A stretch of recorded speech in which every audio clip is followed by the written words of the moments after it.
A ministra Carmen Lúcia, do Supremo Tribunal Federal, arquivou, nesta terça-feira, uma queixa-crime apresentada por Mayra Pinheiro, ex-secretária de Gestão do Trabalho e Educação na Saúde do Ministério da Saúde, contra senadores que integravam a cúpula da CPI da Covid-19. No pedido encaminhado ao STF, a ex-secretária acusava Omar Aziz, Randolfo Rodrigues e Renan Calheiros de violação de sigilo funcional por vazarem conteúdo de seus e-mails e informações pessoais. Ao arquivar o caso, Carmen Lúcia apontou suposta carência de elemento probatório apto a demonstrar indícios de autoria e não comprovação de que os eventuais responsáveis pelo vazamento dos dados sigilosos tenham sido os senadores. Mayra foi acusada de ser uma das responsáveis pelo colapso do sistema da saúde em Manaus em janeiro de 2021 e teve seu indiciamento pedido pelo colegiado. Durante seu depoimento na comissão, ela ainda foi ironizada e atacada diversas vezes pelos parlamentares. Começo com você, Ana. O que achou dessa decisão do STF? Bom, Carmen Lúcia protegendo a CPI da Covid de queixa-crime, um vazamento criminoso de dados pessoais da doutora Mayra. E aí eu pergunto, onde está a presidenciável, excelentíssima senadora Simone Tebet para defender a médica em questão, a doutora Mayra, que voluntariamente esteve ali na CPI, que prestou todos os esclarecimentos que lhe foram perguntados, foi desrespeitada, foi ironizada por homens. Ali a gente já sabe, todo o cenário que nós vimos que não houve a menor proteção nem por homens e nem por mulheres ali na CPI em relação à doutora Mayra e à doutora Nise. Nós vimos, o Brasil viu, repetimos sempre aqui. Mas agora fica a pergunta, onde está a senadora Simone Tebet, a presidenciável que diz que mulher vota em mulher, que mulher protege mulher, que mulher tem que entender que é preciso colocar mulheres na política. A doutora Mayra, ela está aí, né, correndo, né, tentando entrar no cenário político exatamente para acabar com essas falácias, com essas narrativas de que não existe lugar para mulher na política. O lugar de mulher é onde ela quiser. Nós não temos que ter cotas na política. O lugar de mulher é onde ela quiser. E se não há mais mulheres na política, é porque mulheres estão preferindo outras profissões e outros caminhos profissionais e não a política. Senadora Leila Barros, Cátia Abreu, Elisiane Gama, onde estão essas mulheres para proteger a doutora Mayra, independentemente se vocês concordam ou não com as políticas que a doutora Mayra acredita, com o seu depoimento ali voluntário na CPI, onde vocês estão para denunciar o vazamento criminoso de dados da doutora Mayra? A pergunta, mais uma vez, e infelizmente ela é retórica, porque essas mulheres, elas não estão aí para proteger as mulheres, elas estão aí para proteger a agenda que quer colocar de novo no poder o partido mais nefasto da nossa história. Diga, Fiuza. Olha, a pergunta à ministra Carmen Lúcia é a seguinte: houve o vazamento? Esse sigilo, esses dados protegidos por um sigilo que deveria ser garantido pelo Senado Federal, com a guarida do Supremo Tribunal Federal. Esses dados pessoais vazaram ou não vazaram? A resposta é sim, foram vazados. Foram vazados dados pessoais guarnecidos pelo Senado com a supervisão, com a garantia, com a salvaguarda do Supremo.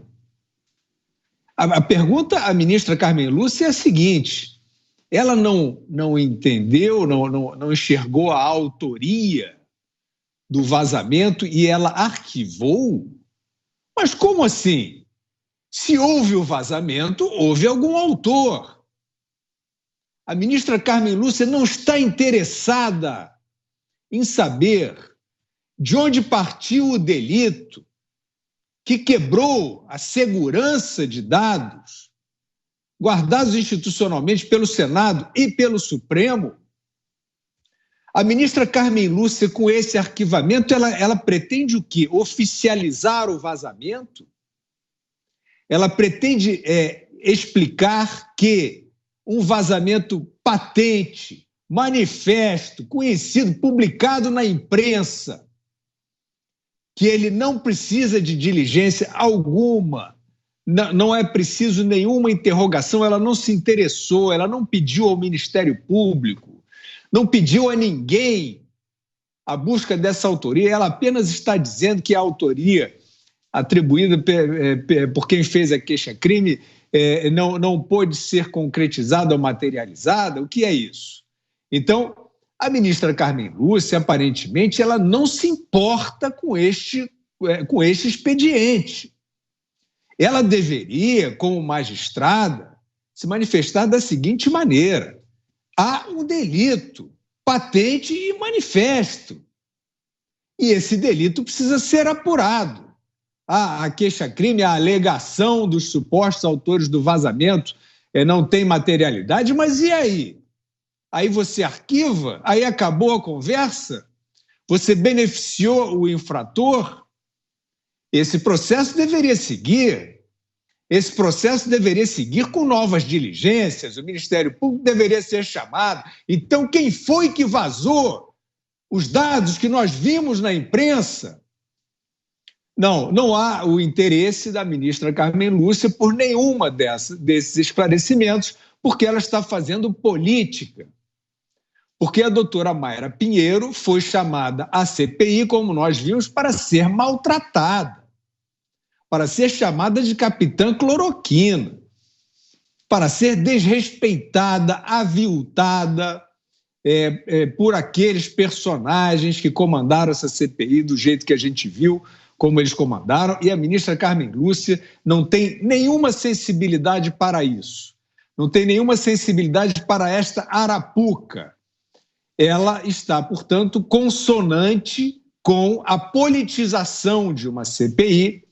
Ela já afirmou em lives que há um desgoverno no Brasil. Eu acho esse tipo de afirmação, é uma magistrada do Supremo, sobre um outro poder da República, né?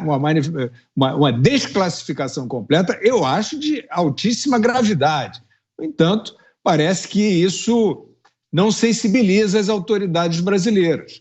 Então, é isso, a ministra Carmen Lúcia. Outro dia nós vimos discordando do voto do Cássio Nunes Marques, ali de uma maneira também histriônica. Ela, de alguma forma, entrou nesta toada retórica em que tudo que possa, de alguma maneira, atingir ou parecer ser contra o governo federal pode contar com a ajuda dela. Só pode ser isso, senão a gente precisa saber quem vazou os dados da doutora Mayra. Mota.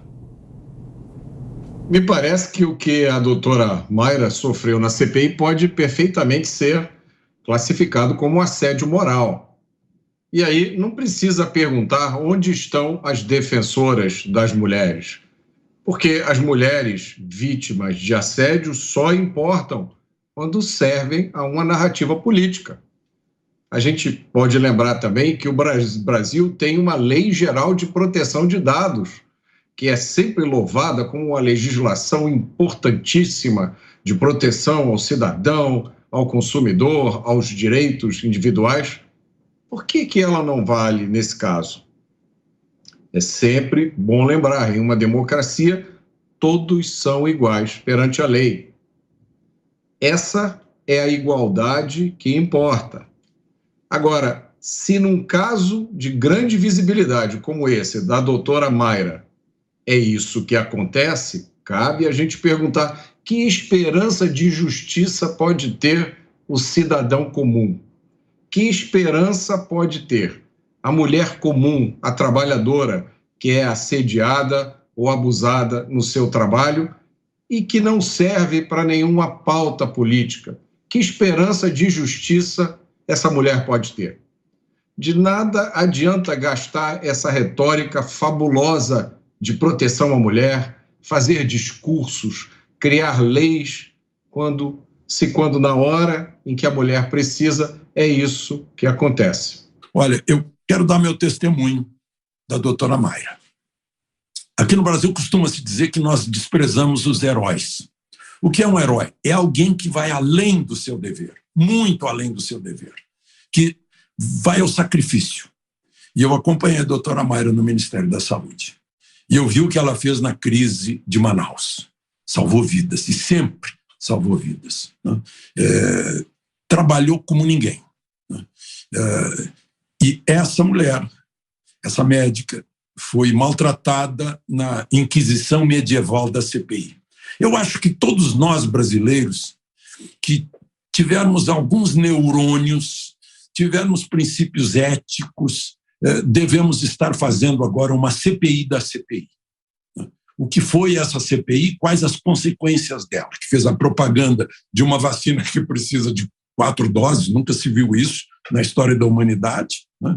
E tentou proibir que uma doença fosse tratada. Quais são as consequências disso? Né?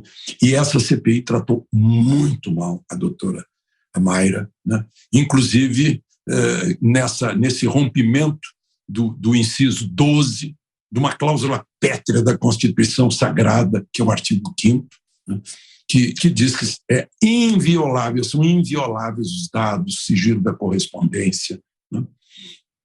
E parece que a decisão de uma ministra do Supremo não liga para isso. Não era esse o objetivo. Né? Assim como eu assisti estarrecido, todos nós assistimos na CPI, as agressões machistas da pior espécie, contra a doutora Nise Yamaguchi também, a doutora Mayra, né? E as outras senadoras caladas, né? A gente fala muito de feminismo, etc., de defesa dos direitos das mulheres, espezinhadas lá, né? Por razões ideológicas, políticas, mas principalmente eleitoreiras. Essa CPI foi eminentemente eleitoreira, só que as consequências dessa vontade de influir nas eleições do ano seguinte foram muito sérias, porque decidiram vida ou morte de pessoas. Isso é a coisa mais grave que a gente tem que examinar na nossa CPI da cidadania sobre a ação de alguns senadores nessa CPI que já se foi, mas deixou esse tipo de consequência.